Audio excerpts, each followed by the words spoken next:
सर्वेभ्यो नमो नमः। भवतां श्रमेषाम् आदरणीयानाम् आचार्यचराणां गुरुजनवृन्दानां काव्यामृतम् इत्यस्मिन् आमुखपटले हार्दं स्वागतम् अभिनंदनं च वर्तते।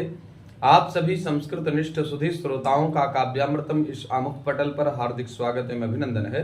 मित्रों, पूर्व दिवस में हम लोगों ने चर्चा की थी कि गोस्वामी तुलसीदास प्रणीत रामचरितमानस की अध्ययन श्रृंखला में गोस्वामी तुलसीदास जी निरूपण कर रहे थे कि भगवान भोलेनाथ की अभिप्रेरणा से अभिप्रेरित होकर के सप्त ऋषि आते हैं भगवती पार्वती जी की परीक्षा लेने के लिए, और भगवती पार्वती जी से पूछते हैं कहीं अवराधों का तुम चाहूं, हम सन सत्य मरमु किन कहूं।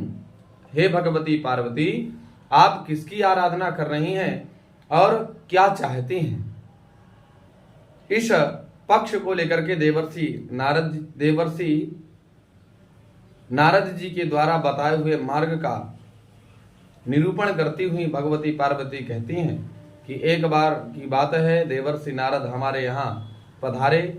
उन्होंने बताया कि अगर हे हिमालय राज, यदि आपकी पुत्री तप करें तो ये निश्चित रूप से भोलेनाथ को वर स्वरूप प्राप्त करेंगी। इस दृष्टि से मैं भोलेनाथ जी को पति स्वरूप में प्राप्त करना चाहती हूँ। पति रूप में प्राप्त करने की इच्छा से भगवान भोलेनाथ जी के लिए तप कर रही हूँ। सप्तऋषि बड़े जोर से हंसे और कहा, हे देवी, आप तप कर रही हैं, अच्छी बात है। भगवान भोलेनाथ जी को अपने पति स्वरूप में पाना चाहती हैं, पति रूप में प्राप्त करना चाहती हैं, ये भी अच्छा है। लेकिन एक बार आप सोचिए, नारद जी के कहने से आज तक किसका घर बसा है? एक भी उदाहरण बताइए। उसी क्रम को पुष्ट करते हुए गोस्वामी तुलसीदास जी कहते हैं, सुनत वचन बिहसे ऋषिया गिरि संभव तव देह, नारद कर उपदेश सुनी काहू बस्यूं की सुगेह। ऐसा कौन सा व्यक्ति है जिसका नारद जी के उपदेशों के द्वारा घर बसा हो। आगे जो है कुछ उदाहरण भी बताते हैं। दक्ष सुतन उपदेश निजारी, तीन फिरी भवनु न देखा आरी, चित्रकेतु कर घर उन घाला, कनक कशिपु कर पुनियस हाला। दक्ष सुतों को अर्थात दक्ष के पुत्रों को नारद जी ने उपदेश दिया। उन्होंने अपना लौट करके घर में मुंह भी नहीं दिखाया। ऐसा घर बसाते हैं नारद जी। तो आप उनके बातों पर विश्वास करके तपस्या के लिए चली जाइए। चित्रकेतु कर घरु पूर्ण घाला, चित्रकेतु के घर को भी नारद जी ने ही चौपट किया था। कनक कशिपु कर पुनियस हाला, फिर यही हाल हिरण्यकशिपु का भी हुआ। नारद सिख जे सुनहि नर नारी, नारद सिख जे सुनहि नर नारी, अवसि होनि तजि भवन भिखारी, मन कपटी तन सज्जन छीना, आप सरिस सबहि चहकीन्हा, नारद सिख जे सुनहि नर नारी। नारद जी के द्वारा दिए गए उपदेशों का पालन करने वाला व्यक्ति अवश्य होई तजी भवनु भिखारी, वह घर छोड़ करके अवश्य भिखारी बन जाता है। इसलिए देवी, आप नारद जी के वचनों पर न पड़ो, क्योंकि सप्तर्षि भगवान भोलेनाथ जी की अभिप्रेरणा से भगवती पार्वती जी की परीक्षा लेने आए हैं। तो वो ये जानना चाहते हैं कि भगवती पार्वती जी का भगवान भोलेनाथ के प्रति क्या भाव है और नारद जी के वचनों के प्रति उनकी क्या भावना है। इस पक्ष को जानने के लिए सप्तर्षि इस प्रकार की बातें कर रहे हैं। अन्यथा नारद तो देवर्षि हैं। अगर कुछ उदाहरण ऐसे भी हैं जो सांसारिक रीति से ये लगते हैं कि उन्होंने घर बिगाड़ा, लेकिन वास्तविक नारद जी ने ही घर बनाए हैं, उनको मोक्ष मार्ग प्रशस्त कराया। और मोक्ष मार्ग प्रशस्त करना कोई घर चौपट करना नहीं होता है, लेकिन भगवती पार्वती जी की भावना और बुद्धि परीक्षण, भावना परीक्षण करने के लिए सप्तऋषि इस प्रकार की चर्चा कर रहे हैं। तो जो स्त्री पुरुष नारद जी के वचनों को मानता है तो कह रहे अवश्य हो जीता जी भावन भिखारी, वो घर छोड़ करके भिखारी बन जाता है। मन कपटी तन सज्जन चीन्हा, उनका मन तो कपटी है और तन से वो सज्जन दिखते हैं। आप सरिस सबही चहकीना, वे आप सभी को अपने समान ही बनाना चाहते हैं और आप भी बन गई। तेहि ते वचन मान विश्वासा, तुम चाहूं पति सहज उदासा। निर्गुण नीलज कुबेश कपाली, आकुल अगेह दिगंबर व्याली। अभी नारद जी के वचनों के प्रति संदेह हो इसलिए इस प्रकार की चर्चा कर रहे थे।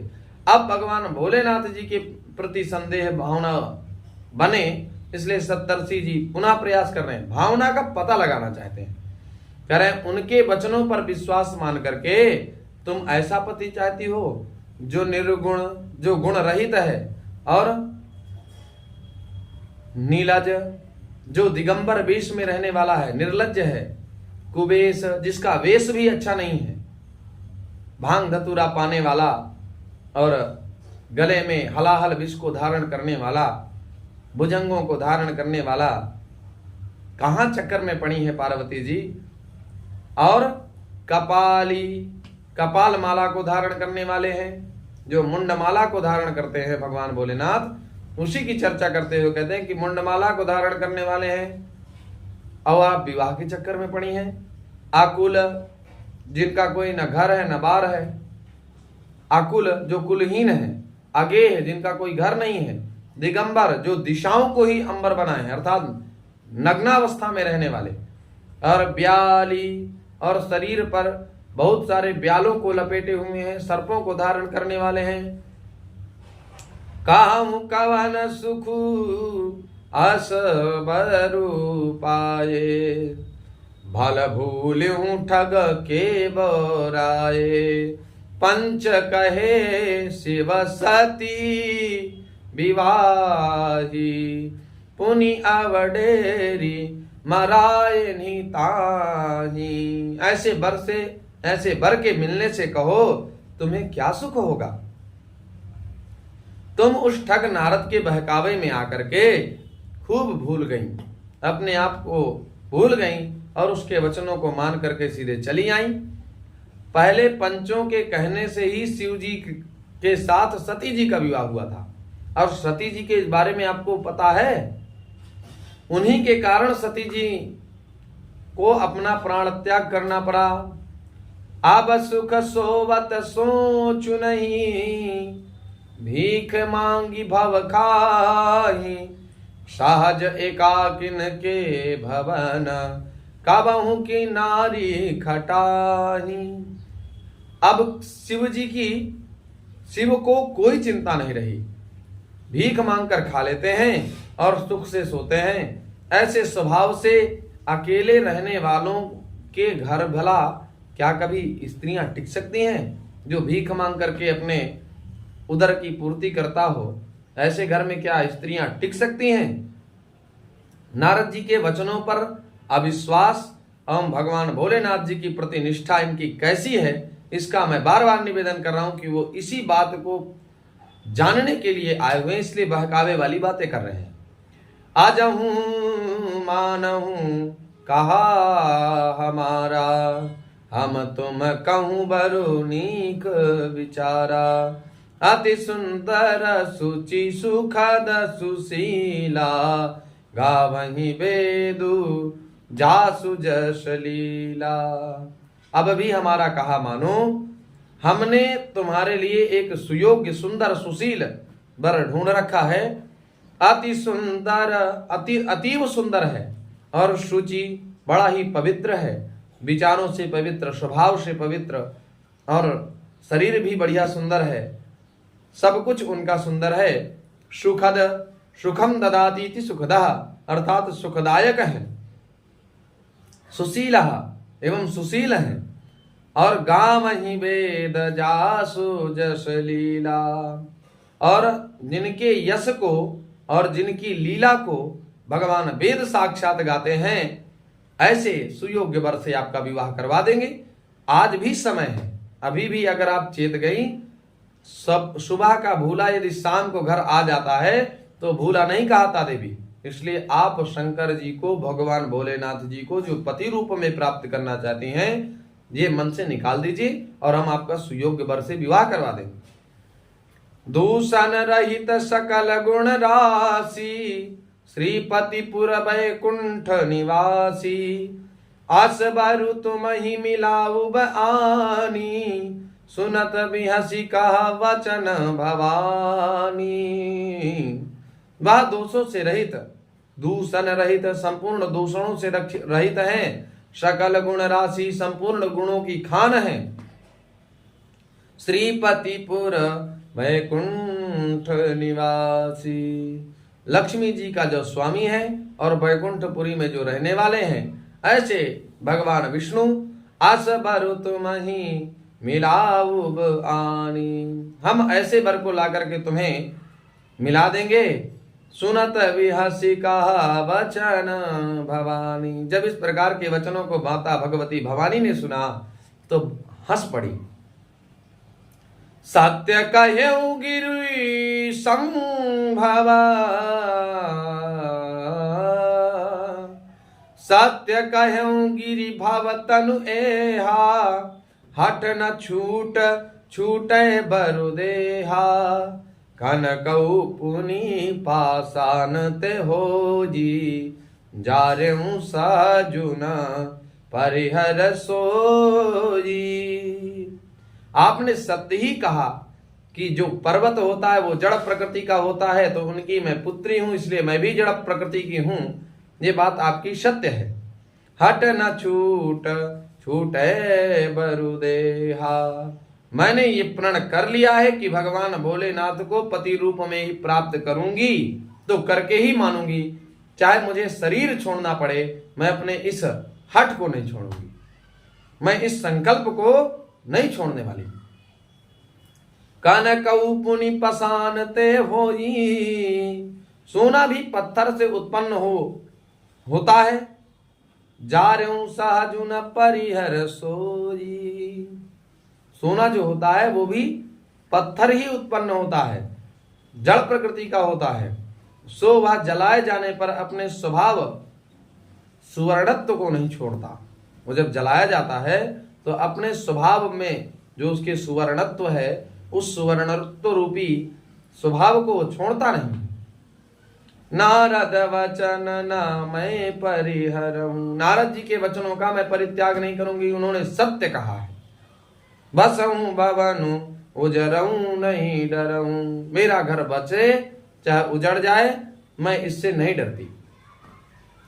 गुर के वचन प्रीति न जेही, सपने सुखम सुगमना, सपने सुगमना सुख सिद्धि तेहि।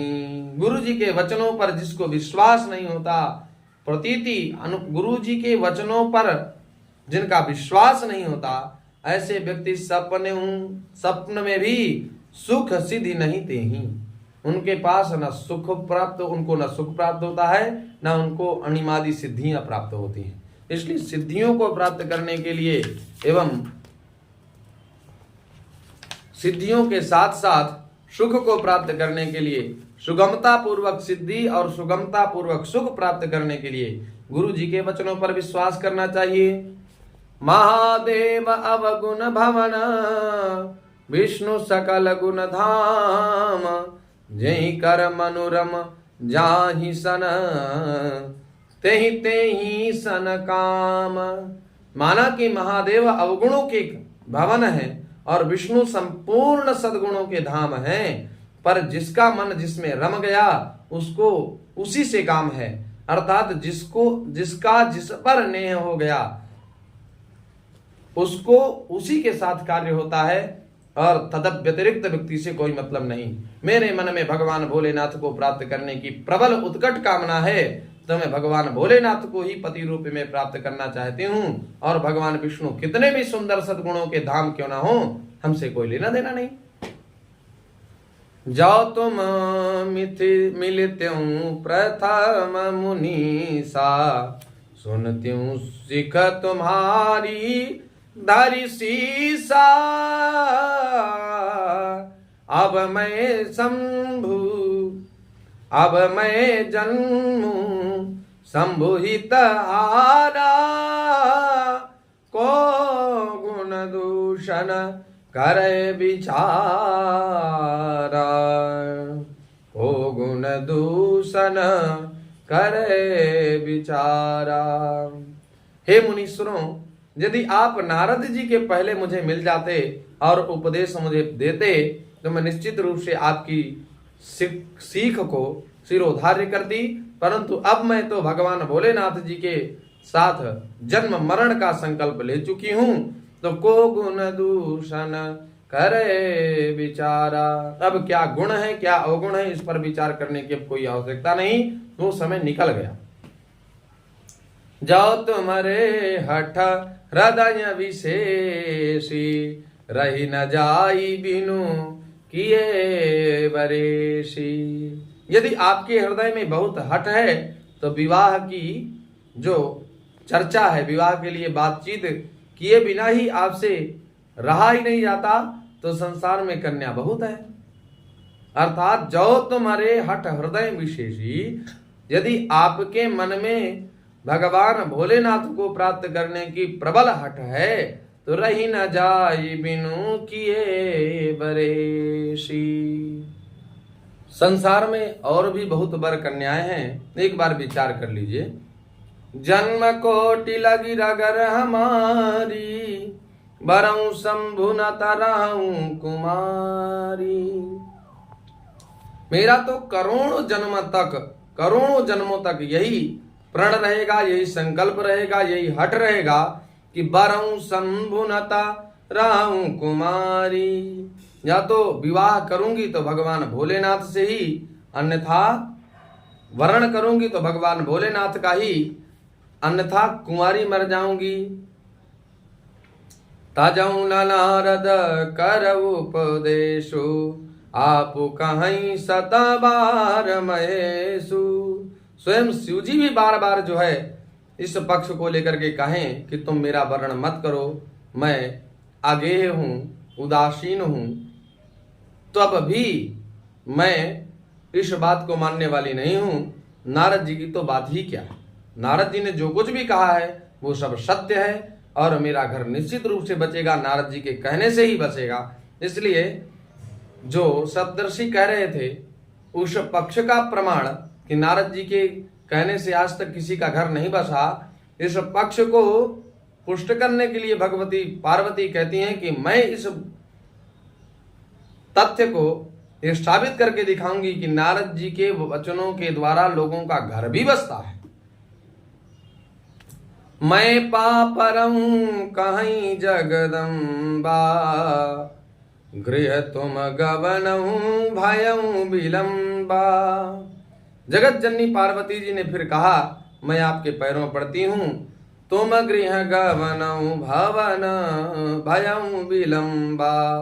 तुम गृह गवनऊं, आप लोग घर में पधारिए, आप अपने घर की ओर प्रस्थान करिए।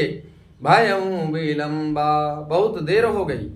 शिव जी में पार्वती का ऐसा देखी प्रेम बोले मुनि ज्ञानी। जब भोलेनाथ के प्रति, नारद जी के वचनों के प्रति और भोलेनाथ जी के प्रति इस प्रकार की निष्ठा उन सप्तर्षियों ने देखी तो जय जय जय जगदम्बिके भवानी।